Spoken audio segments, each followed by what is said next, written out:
All right, we're going to try something new around here at the Sons of UCF. We've long been fans of kind of giving you all an opportunity to learn more about the game as we learn more about the game.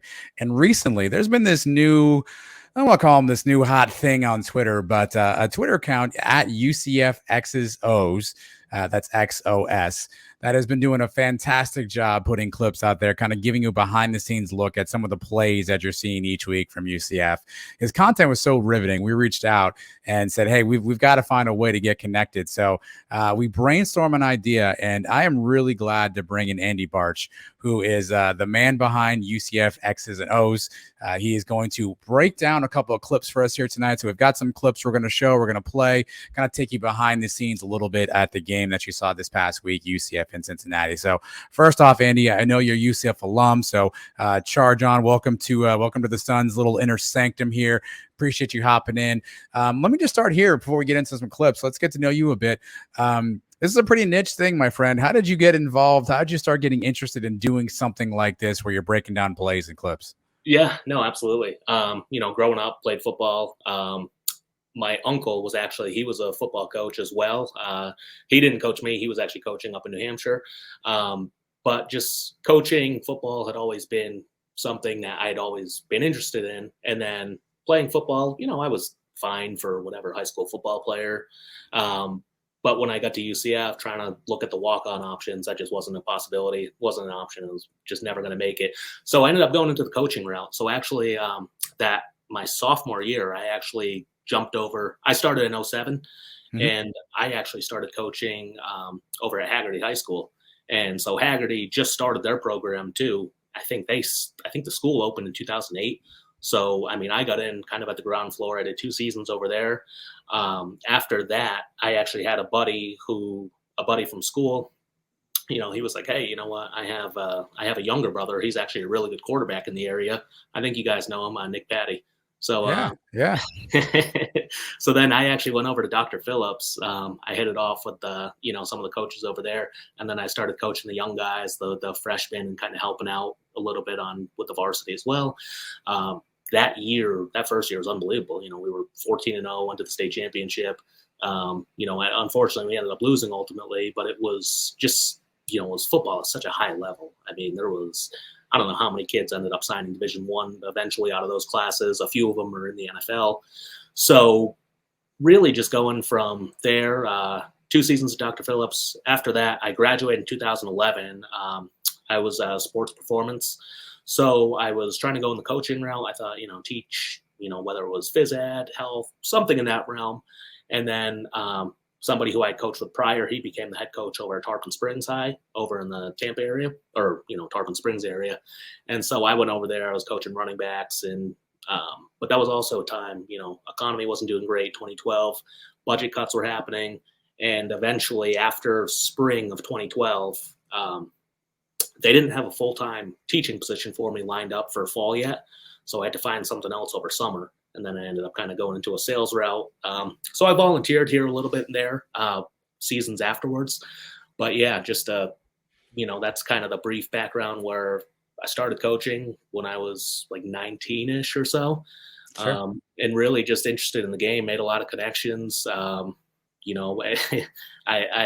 at one point, the Auburn guys, like when it was Gene Chiswick was the head coach, they came down to Dr. Phillips. They were recruiting some of our guys, so not that any of the coaches would ever remember because I'm a nobody, but, it's like meeting these guys and just trying to, soak up any bit of knowledge possible. And so over the last few years too, it's, making good online connections too, having playbooks, having formations, having video, having all that stuff where, I know obviously the last few days, there's been a lot of whatever going on online. Well, yeah, there's been some chatter about that. Yes, absolutely. Yeah. So I don't know. I decided I thought it'd be funny to leak a little bit, troll a little bit, and be like, hey, it's like, you can have somebody's plays, but at the end of the day, you still got to play football. So, Sure. But yeah. Well, yeah, again, your stuff's been fantastic on social media, the way you kind of break down plays and sort of show, how something happened, right? As fans, we all watch the game on whatever Saturdays, Thursdays, Fridays, and you see the result. But I think we really enjoy kind of watching how things break down. So definitely excited about what we're going to try to do tonight. So it's going to be a pilot episode for us here at the Sons of UCF. So we're going to give this a shot. Andy's a willing participant, so we definitely appreciate the hard work. He's pulled together a bunch of clips we're going to try to show here and highlight some of the behind the scenes stuff, and kind of give you some insight on how plays took place. Right, we all know what happened, but we'll try to walk you through kind of how some of that stuff took place. But before we get into all the clips, and I just want to talk sort of bigger picture right now about UCF. Obviously, a fantastic win this past Saturday, beating Cincinnati, a team that obviously was kind of in our way for the last couple seasons. Kind of get that proverbial monkey off the back. And this was an interesting game. Obviously, John Rice Plumlee starts the game, has to go out with an injury, and Mikey Keene comes in. Just overall, grading out that performance, just offensively, how do you think UCF did compared to what you saw in games prior this season? How would you kind of slot, if you had to force rank UCF's games in terms of offensive performance, where does Cincinnati fall so far in the 2022 season? If we're ranking games in order, I would probably say it's probably number 2, maybe only behind, say, Temple. Temple, Sure. like, everything worked. But this was really, I thought schematically, this was, something where you knew that you had to scheme up, you had to do something a little bit different. You weren't just going to be able to go out there and just do drop back pass. That's not really where the strength of our team is. So in the preview last week, where I thought Cincinnati would be defensively, knowing that they're mostly 3 down, they kind of run that like lighter package, lighter box, kind of the dollar package. I highlighted that we were going to have to involve the tight ends a lot more. We're going to have to bring up tight ends, bring up wings, start adding gaps to the offensive line. And that's exactly what we did, just to start forcing the run. And Cincinnati ultimately never really adjusted and never made the box too challenging for us to keep running into. If I had to put a grade on it, I would say it's a B+. The only thing is, we had a few mistakes, a few fumbles, a few inopportune things happen. But other than that, I mean, if obviously you can't take away the negatives, but I would say overall, I would give it a B+. We did exactly what we want to do, even down to we get into a situation where we do replace the starter, but we had a chance to win in the fourth quarter as an underdog. There's not much more you can ask for. You played your tail off for 45 minutes, 15 minutes to go, you have a chance. And that's about all you can ask for. Obviously, you studied the offense, week in and week out. How have you seen Gus Malzahn evolve as a play caller this season? I think a lot of us have kind of wondered and questioned sort of how that would flow. We saw the ECU game, and again, and that is what it is. Whatever happens. But it seemed like we were pretty limited offensively in that game. And then you mentioned a team like Temple, where it seems like whatever we wanted to do, we had everything available to us. How would you kind of assess Gus's evolution this season as a play caller and scheming up each individual opponent? I think the whole staff's done an unbelievable job. I truly do. I know, sometimes the fans, they jeer if a reverse doesn't work or kind of a gadget play doesn't work. But there's a method to the madness, especially a guy like Gus is very hard to prepare for because he's constantly moving, shifting, putting guys in different positions when you might not realize it. When he starts splitting the tight end out, or he starts, kind of flipping, trading, putting out all these gadget plays on film, there's a GA on the other side of that who has to study that and has to chart it, has to break it down, has to put notes on everything. So I think that there's a little bit of layers to that where, the average fan might not recognize why he's doing certain things. The other thing that I think that they've really done well is, to be honest with you, I think he's kind of protected the team in certain aspects too, where we've seen sometimes, we've had deficiencies, whether some games we don't pass the ball great, sometimes we don't block it great, sometimes we don't do, whatever great. And so I think really just protecting the team. Plumlee goes out, 4 minutes to go in the half. We're up by 7. We're on the -3 now. It's like, we weren't going to throw the ball right there with a cold arm. Sure. Run the ball, get to half. You're up by 7. Let's reassess at halftime. Let's talk about it in the locker room. What are we going to change? What do you like? What do you feel comfortable running now in the second half? And that's right there. I mean, that's a great on the change fly. Because as much as Cincinnati didn't get to prepare for Mikey Keene, I mean, we didn't get to prepare either. Sure. We were, Sure. So Yeah, no, fair. Yeah, I think, and kind of what I want to do in this particular breakdown is it's going to be pretty much focused on offense. So apologies to all the defensive players out there. Please don't hit me. We're going to focus on some of the defense, offensive stuff this particular episode. And what I want to do really is kind of focus on two central themes, Andy. I think there's been a couple of themes throughout the year with the offensive performance, and I want to kind of focus on and show some clips on. The first one's going to be quarterback play.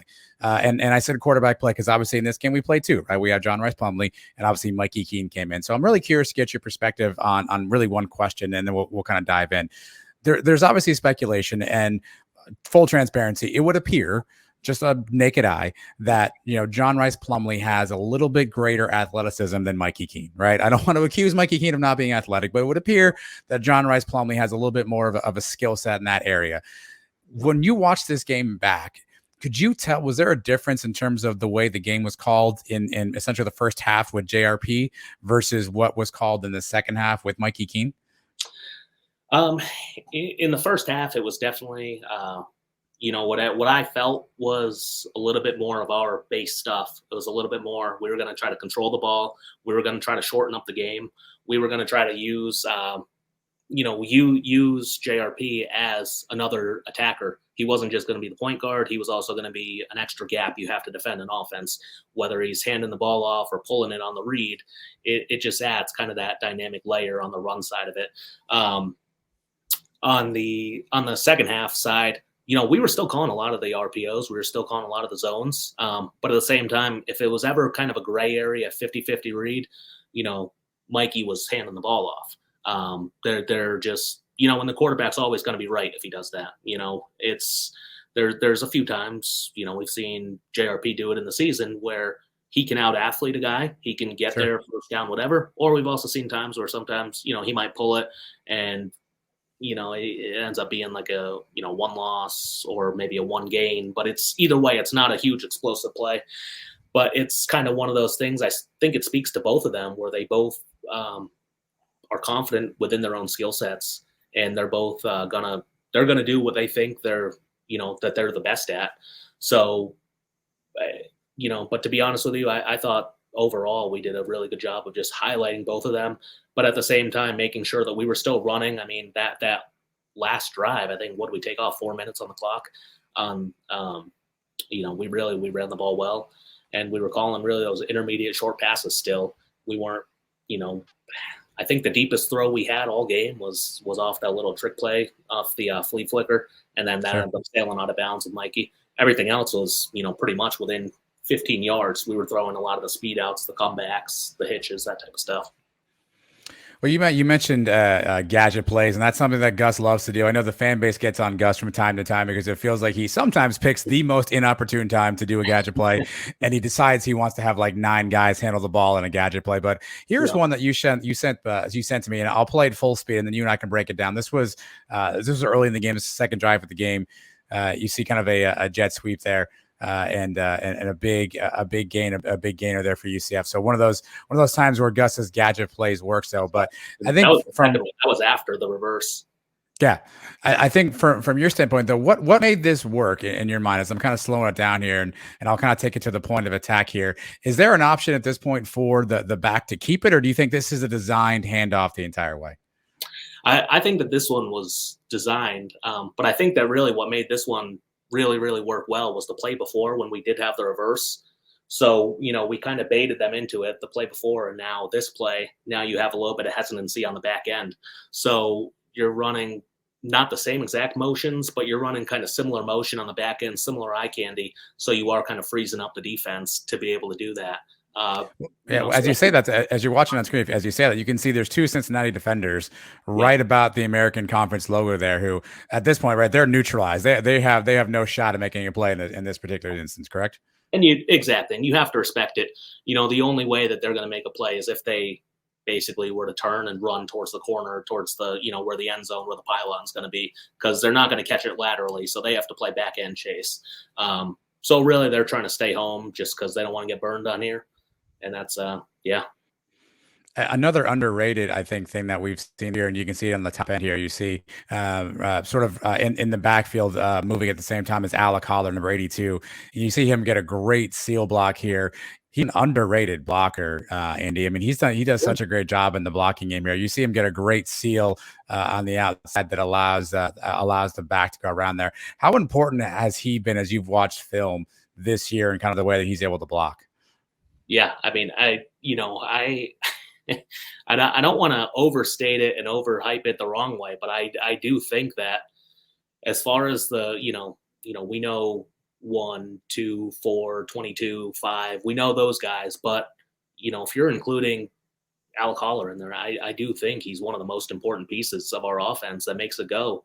From game 1 to now through game 8, I don't think we've had a better, more consistent blocker on the team. Sure. If you watch even the head-to-head side on the other side, I don't think there's a better blocking tight end that we faced. And I don't watch every single game in America, but I can't imagine there's too many just Wait, what? consistent blocking. So, as much as I like to watch every game, it's he truly is just he's very, very consistent. He really doesn't miss many blocks, and that's something I think that's hard to get at the college level. There's just a lot of busted plays, busted coverage, period, and sometimes. You feel like it's going to be who's going to make more mistakes. Well, he's pretty much Mr. Consistent out there for us and really helping us, especially with a lot of our alignment stuff too. He's going to help shift and move and change where the run strength, pass strength are of the offense. And so, yeah. Here's another thing I really want you to kind of talk about too, as we kind of run this play back here, right? You see the outside sweep at the very top, right about the FBC mortgage logo. You see, I believe that's it's Kobe Hudson. You see him seal the block here, right? But at the last second, he sort of turns and pushes that guy away to really open up a running lane. I know we don't focus a lot on the blocking downfield, but how big a play is this something that's taught in your opinion? The way that Kobe's sort of pushing this guy to the outside to open up that huge running lane there down the seam? I mean, I would think so. It's just it's a point of pride right there. I mean, it's kind of like it's kind of like boxing. There's at that point it's 1 versus 1. There's no help. There's no double team. This is who's going to be the stronger person right here. Who's got the better leverage. So I think that when you look back on film, obviously every position's grading. The coaches are going to grade it and they're going to look at it and they're looking at effort. They're looking at things like blocking. Even if you're not out there catching the ball, how else can you help your team win? And I think just at a championship level, that's what every championship team is doing. You're not necessarily going to have, you're just not going to get 20 something catches a game every single game. Some days you are doing more of the dirty work. Some days, I don't know, Calvin Johnson had to go block at Georgia Tech, but it worked out for him. So. No, they don't. Yeah, they didn't throw the ball. He was there. The other thing, I mean, this is close to a touchdown. I mean, you make one move here. It's a bit of a shoestring tackle. I mean, this easily could have gone to the house. It's obviously a nice individual play by the Cincinnati defender right there in the 20-yard line. If not, I mean, there's green grass that's wide open in front of it too. So a really well-designed play. Really, what stands out to you on this one? Is it also the blocking? I mean, you see the O-line really in sync on blocking in this play as well. Yep. Yeah, I think it was, everybody did their job. There really wasn't a leak out there. It's nobody was really going to be able to get to block the high safety on that.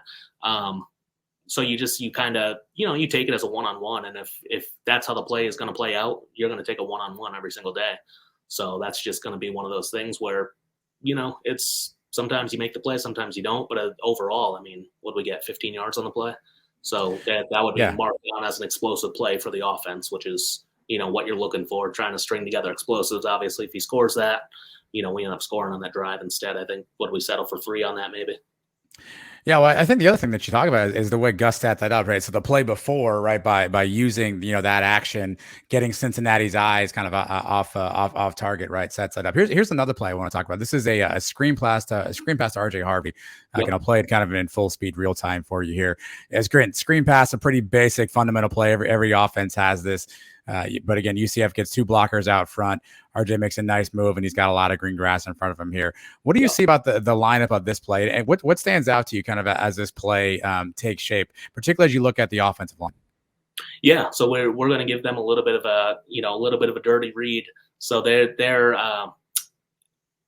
right there. So you have the 3 down, you have that 1 plugging linebacker right there. So it's basically going to turn into 4 down linemen, but overall as a box, it's not quite there yet. As we're pulling that jet over, now you're pulling another guy away from the box as well. But if you watch the right guard has that pull action. So now that the linebacker who's lined up initially over the left guard, he's now looking to fill And so that ends up pulling guys away. So it's tough to see if you're not necessarily highlighting everything, but just if you run it back to the very beginning, just kind of watch where that action is of the inside backer who's over the left guard right now. He's kind of in that 20 spot. He starts flowing with that, he starts flowing with the guard action, and now we're opening up for a screen. And that's Ivan Pace Jr. He's repeated to be their top linebacker. I think the other thing that you see interesting down here is we kind of pause this out a little bit as this kind of breaks. You got 3 Cincinnati defenders kind of on the bottom side of the screen, 2 blockers, and up top you see the huge numbers advantage from UCF's perspective. So, in your opinion, this is a perfectly blocked, designed play the way that UCF ran it. Very good play, very good play, and I know again people are saying, hey, the ball is high. It's not an easy throw to do. You have a guy you have to get it over. You see the defender. extension right there. Yeah. You're falling backwards, and there's a guy who's trying to tip the ball away. So, that's hey, I'll take it. It's a catch. I'll take it. Blocking was pretty good up top. You might want to see a little bit better block. Take a one-on-one and let the tight end climb on the block. But, again, you can't complain about explosive plays.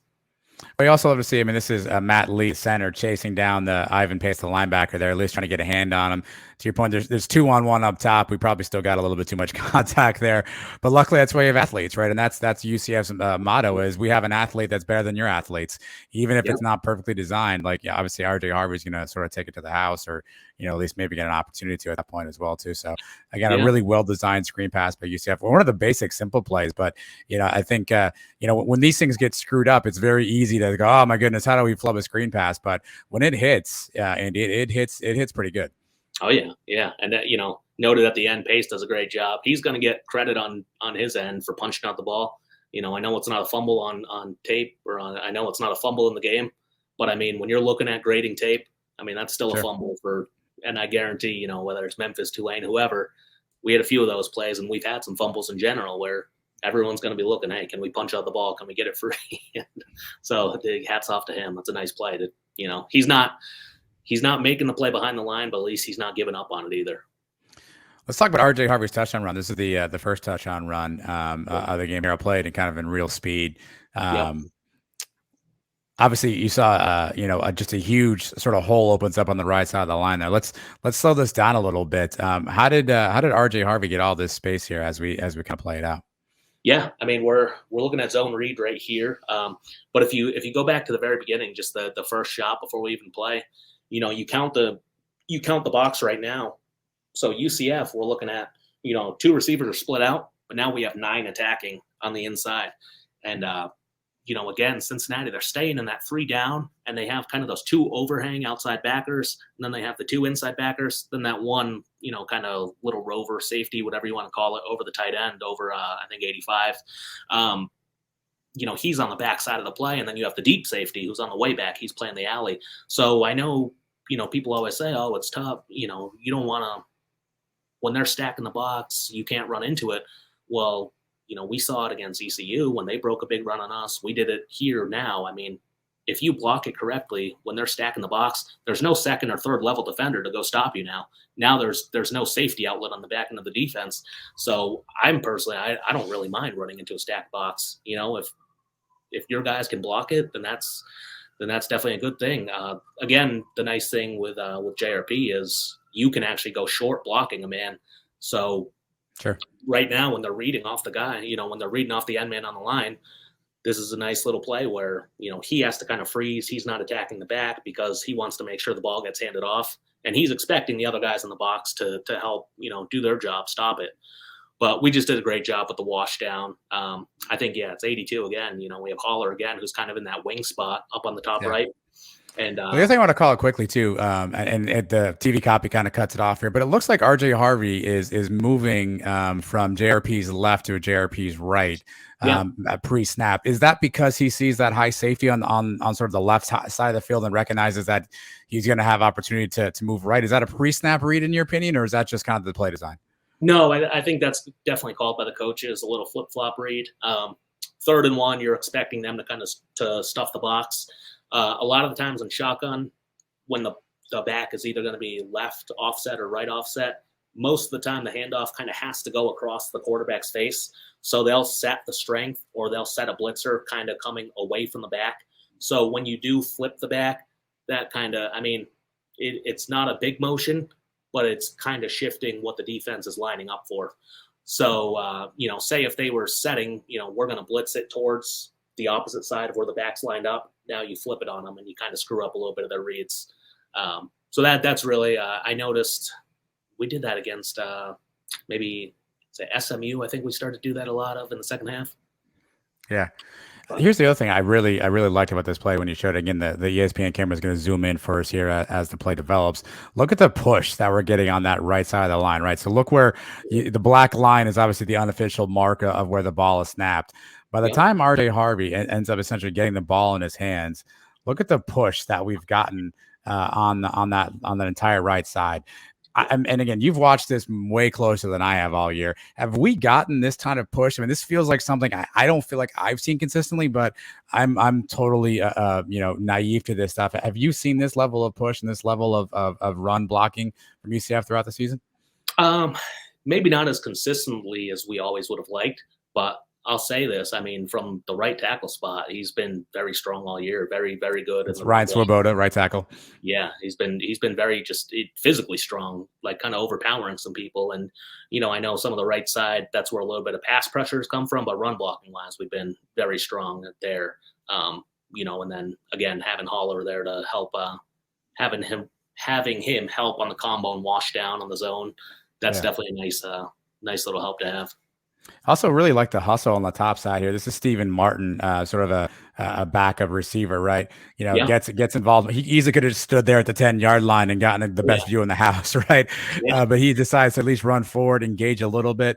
RJ is able to kind of slow up, make a quick jump cut.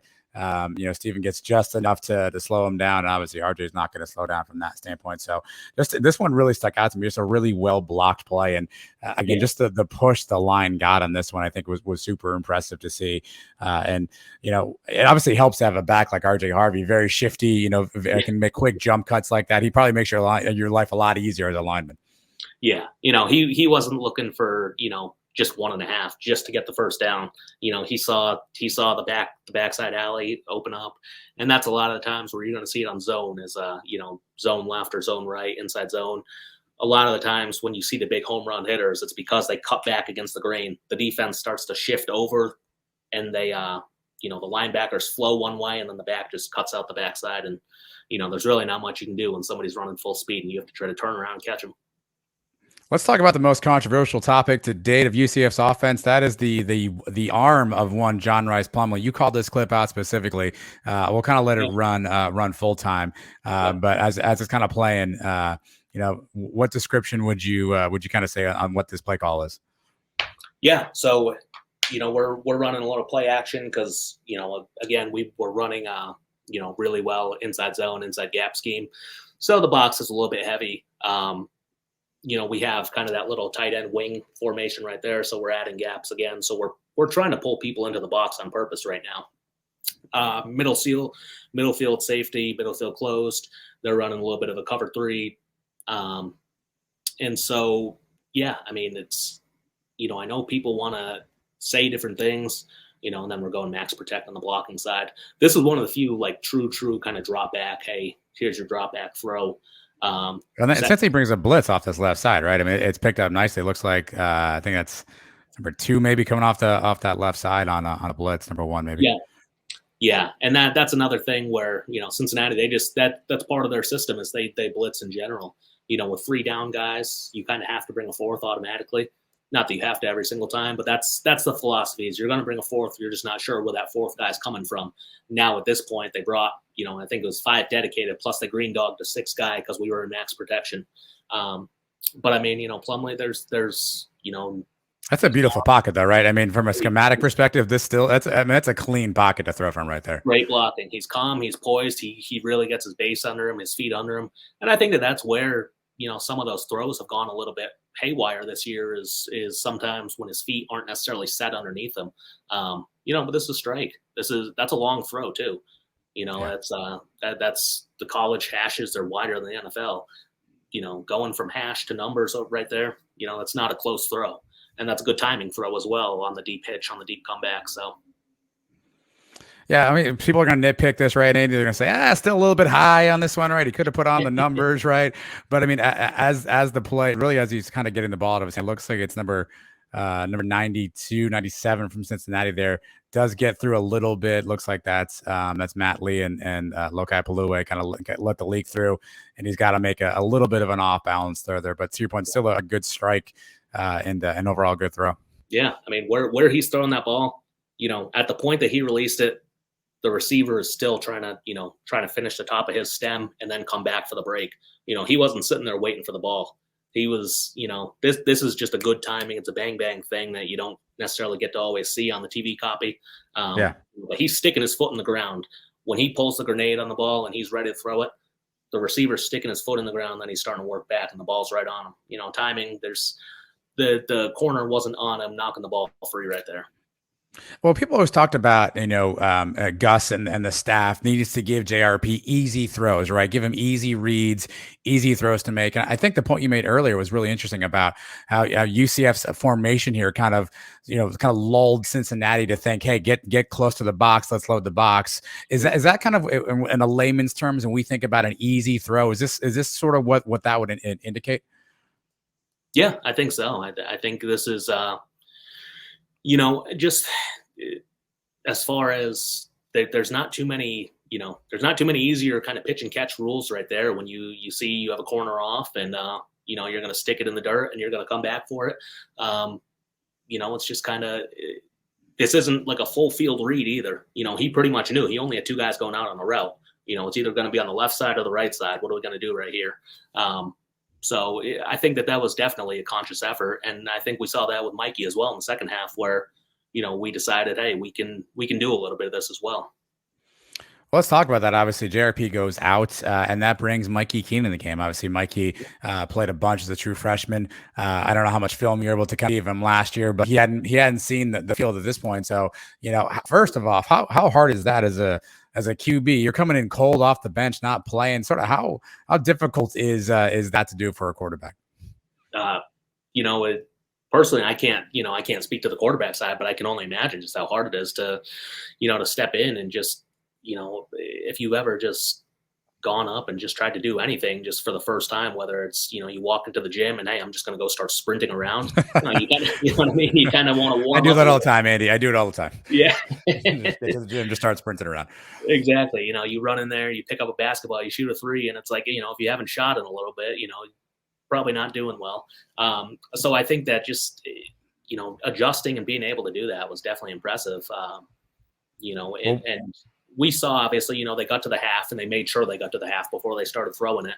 But I even think just seeing it from the sideline is a little bit different perspective than when you're sitting in the pocket and there's, live tackles, live, everything's going on at you. You can watch it from film, you can get in the mental reps. And I think that, Gus mentioned that maybe in one of the press conferences, just how integral Mikey has been being in his ear, letting him know, A, he's doing his homework, and B, he's also trying to help the guys that are out there by pointing out different things. And that's, really what you want out of any quarterback, whether it's your starter, your backup, your third string. You want guys who are, willing to take the next step because you're a play away. Well, we talked before we started recording, and in full transparency, I think I felt, and I know that you agreed that Mikey came in, played admirably, really did a nice job taking the offense, and obviously leads UCF to a win. But I think, in your opinion, you felt like when he got back to the film room and watched the tape, he'd still see some things that he wants to continue to work on. Obviously, and he's still a young quarterback and some rust. And here's one that you kind of shared. I'll kind of let it run quickly here. You see, it's just kind of like a zone read handoff. Bounce outside, really, doesn't get anywhere. But I know you wanted to kind of highlight the action at the top of the screen here, right? So I'll kind of bring it down here initially. Here's the formation, and again, I'll let you kind of walk through what Cincinnati's doing on this one. Yeah, so this is pretty typical. This is, when we run our RPOs, we run a lot of RPO based off inside zone. So a lot of our plays on the front side, on the bottom, you're seeing in the slot. I don't know if that's Gamble. But there's a guy who's pretty much in the grill right there up in the slot formation. So That's your pre-snap read. If that guy was way off at like safety depth, you would just throw the quick out right there. But because he's in his face, okay, now I'm going to actually run the zone read over here on this side on the back end. Where he's actually reading right now is we're going to block the C-gap guy, so we're going to block the defensive end. Where he's reading right now is he's actually looking at that kind of rover safety. And because they're playing, their middle field close, they have their little odd rotation down. This should have been RPO. This should have been throw right there, just based on where his alignment is. If it's Baker, Hudson, whoever, you're taking that one-on-one. They call it a quick glance. It's kind of an in between. It's kind of an in between a slant and a post. They call it the glance route. It's a little bit further than a slant, but it's a little bit shorter than a post. You can also run it skinny, or if somebody's playing you way inside, you could also maybe take it deep and run it as like a fade. But right now, when you say rover safety, you're talking about the top of the screen. There's a Cincinnati defender kind of walking up right now, about to approach that yellow line there. So that's Mike's read on this play. Obviously, to your point, he's crashing in. And here's what's interesting: as he gets to the mesh point, right, you see basically all four of those guys are on one equal line there, right in that plane. So to your point, that spot that rover safety was in, right about the FBC mortgage logo, is completely vacated. So I know everybody kept their eyes on the handoff, but if you watch up top there, see a little inside leverage, and this is the part where you're saying, man, if he pulls this and gets a little pass over the center, this is a much bigger gain than the handoff. Yeah, if you pull it, it's a free throw, and we've seen our guys break off. We've seen Baker break those. We've seen him break them off, and he's actually looking for the ball right now. You can see he ran the glance, and he's thinking, hey, what's up? And Mikey did finish it. That's another coaching point that all the RPO teams do is they still want to see that you're still reading your keys. So you'll see the little throw fake afterwards. And that's just part of the coaching point, letting the coach know, hey, I was looking at it, I was reading it, and this is where I would have thrown it. So he's still doing that. But again, it's knowing that he hasn't done that in a long time. And I don't know how much he actually had to do that last year, how much RPO he was running last year versus, this year. That's what the game plan was, run RPO, zone read. So he's kind of stepping into somebody else's shoes right now as well. Well, so, I was going to ask you that as a defense, right? So Cincinnati, you said this off the top. Obviously, they prepared for John Rice Plumlee, right? They prepared for him more times than not. Plumlee's maybe going to take this ball, right? It's probably not a ton of threat that he's going to throw it. Is that, in your mind, Cincinnati preparing for one quarterback and now is trying to essentially do the same principles, but obviously Mikey has a different skill set? Yeah, and I think that's part of it too. You only have so much time to prepare, and you only have so much time at halftime where they're not going to come out with a completely different base play calls. Even as good as a program like Cincinnati or program like Alabama or Georgia, whoever it is, even though they have a ton of tools in the toolbox, they're really only working on so many defenses going into a game plan, going into a week. So just to be able to change on the fly is definitely challenging. So they had their structure, how they were going to play it. They were going to play, kind of that Rip Liz match on the outside or, little man match concept. This could have been a huge play. It's not a knock on, it's not a knock on the quarterback. But I think when we talk about quarterback reads, fans, they talk a lot about the deep throw. But in reality, on our offense, a lot of our reading is at the line. A lot of our reading is pre-snap and then post-snap when we're doing the zones and the gives and things like that. So it's just, something that you might not always take into account because it doesn't always show up in the box score. Right now in the box score, that's a run. But, if it's something else, if you end up throwing it right there, then it's going to go in as a, 20-yard pass. So it just all depends how you look at it. Again, here's another Mikey play. Again, overall played well, but I think there's some plays he wants back here. I'll kind of play this in real time. It's going to be a pass to that left side there. Yep. And on that one, again, you can see it's just probably ball placement is probably what Mikey wants back. And it's tough to see that TV camera doesn't kind of catch the boundary on this one until it's kind of too late there. But as you can see, he sort of makes, I believe that's Kobe Hudson sort of kind of turn back and dive for a play. How much of this, though, potentially, Andy, it could just be timing between these two, right? And maybe the ball not coming as quickly as Kobe thought or faster than he thought. How much of this, we always talk about quarterback receivers timing. How much of that do you think could be timing? Yeah, it definitely could be. Could be timing, could be a little bit of landmarking. And I think it also could be, at this point, I think he'd only thrown that's probably only about his fifth or sixth pass in the game. and about halfway through the third quarter. So I think part of it is just trying to get back into that live mode again. Kind of his base is a little bit long right here. I know people have claimed his windup is a little bit long anyway. Well, that's his windup, so I don't really care about that. But just when you see things like that, credit to Hudson. This is I don't know, one of the best catches we've had all year, especially for the ones that we've missed on the easy ones. Yeah, for sure. He's lateral around going backwards and catching a bullet. Well, yeah, I think it gives UCF fans hope, right? I mean, you saw a cold Mikey Keene kind of come in and play really well. Now, if he gets a chance this week, and again, as you and I are talking on Wednesday night, still no update on John Rice Plumlee. I think a lot of us assume he's not going to be able to play this game. I think the way that, head injuries are being treated right now, I think it'd probably be the best decision to sort of keep him out, which you would think means that Mikey's potentially got an opportunity to play and maybe even put some more film on tape this week. So kind of the scary part is he, played pretty good, but now he's going to get a week to prepare and get more reps in and get more, probably some more film time as well. Absolutely. And I think you even saw too, just, from that third quarter to fourth quarter, the final drive, he goes 4 for 4. He's drilling passes. He's, fourth quarter, he wasn't really off on any of his throws. It was the third quarter where you saw, maybe he's just shaking off a little bit of rust. I mean, how often have we seen that in the opening game? You're playing an FCS opponent, and the first quarter, fans are kind of looking around because it's like 3-3 or something, and then by the end of it, it's 52-10 or something. So it's I think it's just trying to get back that game speed and just trying to get back the mentality too, because physically, I think all of his tools are going to be there. I just think it's always a little bit of that mental is everything going as quickly, and are you making those reads and decisions as quickly as you could be? This is one. It's not necessarily a huge game play, but Andy, you sent this clip over, and the way you labeled it, I found fascinating. So I'll just play the clip quickly, and then we'll kind of get into the details. Again, it wouldn't be one I would consider some sort of a game-changing play, right? But I really want you to kind of dive into the nuance and what you saw here. Sure. Once we get a chance to slow it down a little bit. Again, a bit of a sweep to the outside. I think as Johnny Richardson kind of gets tripped up here. But here's the part that you kind of called out here. And I want you to kind of speak to sort of what you're seeing on the end of that, the right side of the line of scrimmage here as this play develops. Yep. So here's the pre-snap. What do you see in pre-snap again? Cincinnati looks like they have 3 down. Looks like they're showing 1 and another guy in the middle there. What do you see in pre-snap here? Yeah, so they're bringing a plug. Likely, you're going to have that D end. He's going to play. He's going to play the outside gap. He's going to play the D, and then you're going to have the inside plug filling kind of that C or B right there. You do have an overhang up top, and that guy can also be a force. But it's really, he's starting to walk down. It's a little bit light right now.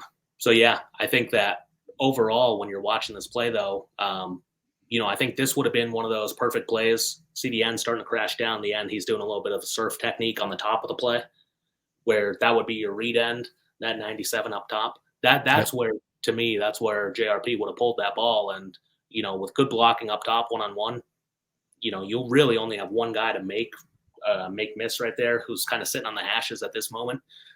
That maybe goes to be a lot longer play, depending on who the quarterback is. Not that it was a short play right here. But I think part of this being such a good play is that I think this is Richardson running it. You just have some good speed to the edge. Now, granted, blocking was really good. Again, Hudson giving a good effort on the block. Holler again downhill. Holler again. Holler. It's I think he's always going to give it his best on the blocking side. But yeah, it's. Again, it's tough to nitpick, obviously, when you win and things are going well. But I think that these are some of those plays where, maybe Mikey does want this one back. Maybe he wants it back and he can scoot up the other side and he starts being the mobile quarterback and he starts running for 20 yards downfield. Well, I also find this interesting. I know maybe this is just me geeking out on football here, and I'll try to slow it down as fast as I can, or quick as I can, rather. You see it at right at the middle of the UCF logo, number 72, Ryan Swoboda. He's engaged with a defender. Yeah. He drops off and basically passes that defender off to Lokai Palue as well, and then he gets down to the second level as well. That seems like a pretty tough thing to execute, Andy. How often does that happen? And when you sort of see UCF kind of pull that off, how impressive is that to see? Or is that something that maybe happens every play and idiots like me just don't notice it? In the ideal world, that's exactly what you want to do in zone scheme. So this is running outside zone as opposed to the inside zone scheme, but it's going to be the same thing. You're trying to combo off in zone. So really, kind of grand scheme. This is kind of probably elementary for some of the folks, but zone blocking, you're blocking kind of, you look at it like cylinders and gaps. So the offensive line, you're trying to get to the area, you're trying to get to the space, as opposed to man blocking where you kind of know, hey, this is my man, this is where I'm blocking. So in this scenario where the defense is trying to flow with the running back, you have the guys, and they call it 4 hands, 4 eyes technique, where both those guys, you have your guard and tackle, they're keeping their hands and eyes up. And as soon as you feel that other hip from the guard start to bump you off and start pushing you off, then you know that you can climb, because you know that he sealed it and he won his block to the inside. If you don't feel that, if it never gets to that point, unfortunately, you can't really climb, or else it could be a -2 yard loss in the backfield. So you have to seal that first level, and then you can kind of keep climbing from there. And again, you don't need really the kill shot block when you're running outside zone. You just need to be able to slow down the guys. You just need to be able to, don't let our running back get held up. And that is just a great job, I thought, right there, to be able to scoop and get outside. Right guard is working his tail off to be able to get there, because the D end, he's working outside as well. So to be able to scoop and push is, that's very, very athletic play, especially for a big guy. Look, we have maligned the offensive line so far this season, right? I think they've certainly taken their lumps on social media. From what you saw on tape, is this one of their best games, if not the best game you saw them play? I think it is the best game that we've seen them play so far. Even you can look at the points in the Temple game, but really the Temple game it is what it is. We were passing a lot. We had a lot of quick drives. We had like 2 3-play drives in the Temple game. This game, we had long, drawn-out drives. We were really leaning on Cincinnati. We were really grinding them, working the clock too, and that was, we were juicing it. We were kind of letting them know, hey, we're lining up. We're coming right here. The ball's coming on this gap or that gap, and it was just kind of there wasn't a whole lot of trickery to it when we lined up and we said we're going to run it, just like with the Bowser stuff. When we go Wildcat, it's like they know exactly what's coming, but can you stop it?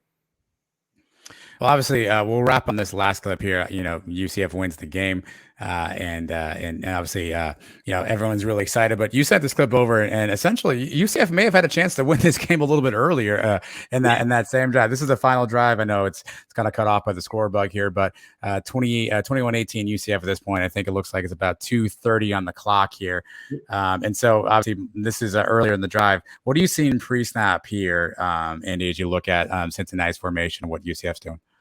Yep. 2nd and 9, it's more likely than not a little bit of a pass down. Cincinnati's kind of playing it that way. Bottom of the screen, you have, Baker down there. He's kind of got the one-on-one, but he's got a little bit of a rover helper right there, a little bit of a safety helper.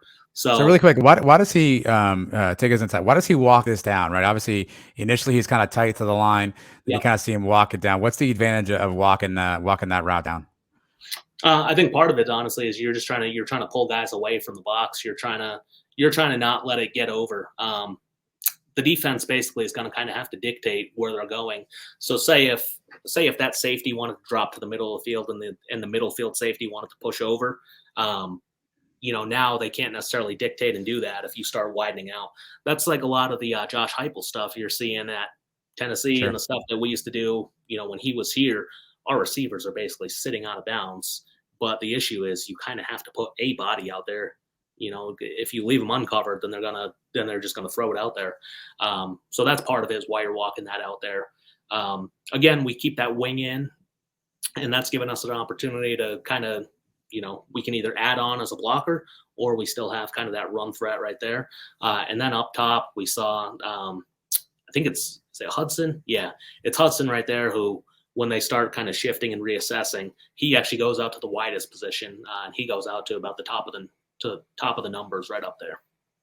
So when he's going up there, another one of those reasons why you would do that, most defenses, when you stack receivers and they get close, or you kind of see like the little trips bunch, you got 3 receivers and they're all clustered together. Defensively, pretty much everybody has auto check rules to those. So if you have stacks, bunches, anything like that, you're not just going to play straight up defense on it. They have certain checks that they're going to. And I think that's where UCF was trying to exploit something right up here, because they're going to try to game it a little bit with 2 versus 2, run one short, run one deep. And that's where you see, again, this is not necessarily a miss, but this could have been a touchdown right here. Yeah, it's hard to see right now until the camera sort of pans that direction. But as Yeah. you see the ball let go here, I'll try to slow it really quickly. Yeah. And that's probably the best. Even though it's blurry, that's probably the best shot right there. What you have there is the aforementioned Kobe Hudson, who's now sort of kind of run an in route. But on the outside out there, you have I believe that's is that Ryan O'Keefe out there? Yeah, O'Keefe has the hand up. So they ran a little bit of an outside in. They ran a little bit of switch. And again, so that's messing with the defense because they're probably playing it as one in, one out.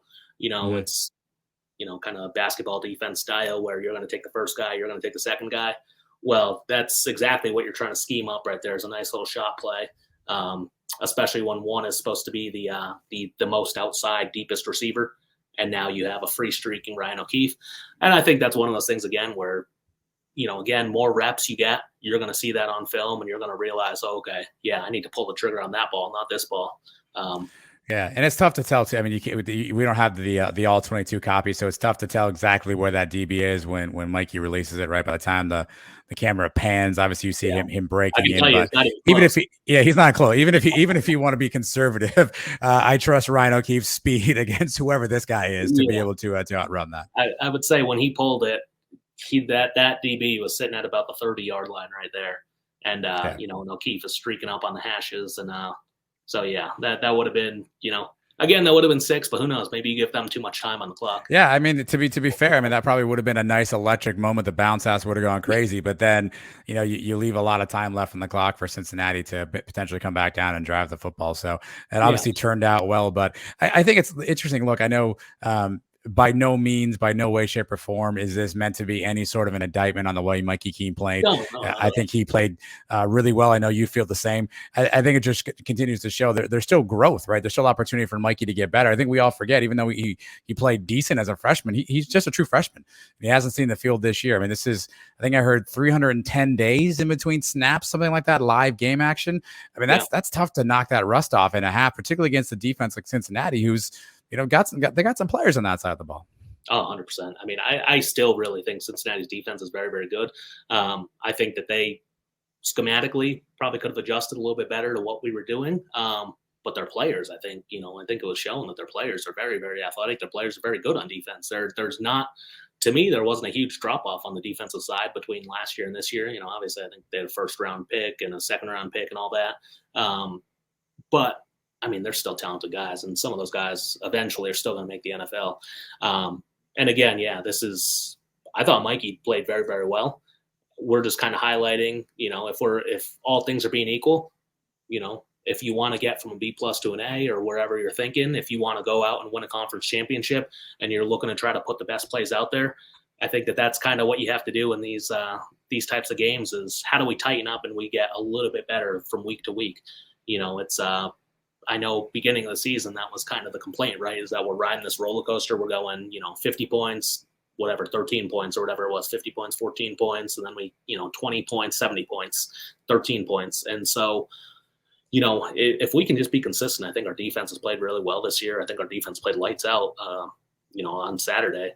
And I think that's really where overall, that's been the biggest noise that we've heard from the outside crowd is consistency. That's all we want. We don't need the Heisman Trophy winner. We just need a guy who can get the athletes the ball. And so we did that admirably. We're highlighting things that, just things to improve upon because I think you can always get better. I don't think that there's a game where you have a perfect game.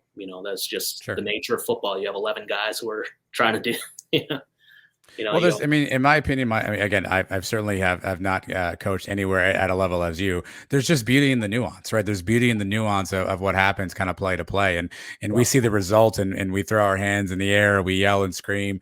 But there's kind of beauty in the nuance. And when you have a chance to kind of sit back, particularly after a win, it's much easier to do this after a win, by the way, to go back and look at the film. There's a lot of good stuff to kind of see. And I'll be the first to admit, as you sent me these clips and as I try to prepare for our conversation and I sat down and watched it, I mean, to the layman, we watch games with Gus, and you go, basic offense. He never evolves. He does the same stuff all the time. When he got here from Auburn, that was the same knock on him. But when you kind of see what you're showing here and the things that you kind of highlighted, you realize kind of the slivers of genius that are kind of mixed into what he works on. And it's impressive when it comes together and we execute it the right way. Yeah, I think, and that's, part of the genius for Gus too, is he makes it simple for his guys, but he makes it a nightmare to prepare on the other side of the ball. There's so much stuff you have to look at. There's so many little intricate details. I guarantee, the GAs from the other staffs, they're kept up at night because they have to break and chart every single thing, every little adjustment and wrinkle that we do. So yeah, I think that's kind of the beauty of it. Gus's philosophy is, play fast, play simple, but play fast. We want to get off as many snaps as we can. And we really want to kind of outdog and outpace the teams, and tire and wear them down. I think that's something else that Gus always talks about is, we leaned on him, we wore him down. And that's he leaned on him. That's his favorite phrase. We leaned on people. That's a point of pride for them. Obviously, we have a game this Saturday against Memphis. I know you probably haven't gotten knee deep into all the Memphis tape yet, but knowing what you kind of saw, knowing a little bit about Memphis, any predictions, any leans, and I guess in this case, on what you think we might see from UCF on the offensive side? Not yet. I haven't watched any Memphis defense actually yet, so that'll be interesting to see. I know, looking at the box scores, they've had some close games. They've played, I think, at least one or two overtime games. Yep. I know, what was it? Houston, I think they had a big lead. They're up there, yeah. ECU, they had a big lead. Just can't take those games lightly. Even though they end up both being losses for them, I think you have to prepare like this is every game right now is the playoff for us. If we really want our end goal and we want to get to conference championship, whatever, we can't really afford to drop a game right now. I think Gus really highlighted that, and all the players reiterated that going into Cincinnati. And just mentality, execution, it looks like we were the best prepared we've been all year. And I would expect that the team is going to continue to focus and continue to go because, really that's the only option right now if we want to keep reaching our team goals. You don't want to try to let some other team beat Tulane to help us out. We want to be the ones who can go out there and, if we're going to do it, we have to do it ourselves. Andy Barch, this has been a ton of fun, man. I appreciate you you letting us kind of go through your mind a little bit and you take us inside some football stuff. It's been a lot of fun. Appreciate you joining us. Where can people follow you? Where can people kind of find more stuff? Obviously, we highlight a bunch of clips here, but you'll keep putting stuff out on your Twitter account. Where can people follow you? Yeah, Twitter at UCFXOS. You can look at the things that I typically like to do, a review of the last game and then a preview of the future game. Like to do what I think that the team is going to be strong in week in, where I think that we're going to execute. If you want to look back at my Cincinnati prediction, I think I had that out on Thursday afternoon, and the game played out almost exactly like what we were predicting for the Cincinnati game. If you want to follow my personal Instagram, you can look at theandybarch.com, but there's no football stuff. It's me, my dog, my wife. It's all. So that's probably not the most exciting for people if you're looking just for football stuff. So really, yeah, the at UCFXOS Twitter is going to be the best area for it. And if you like it, you enjoy it, just do it. Just keep sharing it, liking it. That kind of helps me decide, what am I going to focus in on this week? What am I going to keep working on? And it's been great, chatting with you and Trace and really just kind of going over, seeing that there is a group and there's a fan base that, might want to explore this a little bit more. I think Mike said it the best, when you're looking at, I posted a play call before and he's like, I think that this is just, what did he say? Most people are just watching two different colored teams run at each other. You're just hoping that the ball goes your way. And so I'm trying to help simplify that, because a lot of what we're doing out there on offense is we're trying to dictate how the game is going. So. Yeah, no, it was great. Again, I think there's beauty in the nuance, and I appreciate you taking the time and breaking it down and sharing it with us. Again, follow him on Twitter at UCFXOS so we can find him. And maybe if you're lucky, I'll talk him into doing this with us again next week. We'll see if he's free. We can hopefully break down a big win against Memphis. But we appreciate y'all tuning in. Everyone have a fantastic week. Thanks a lot, and we'll catch you next time. Awesome. Thank you so much.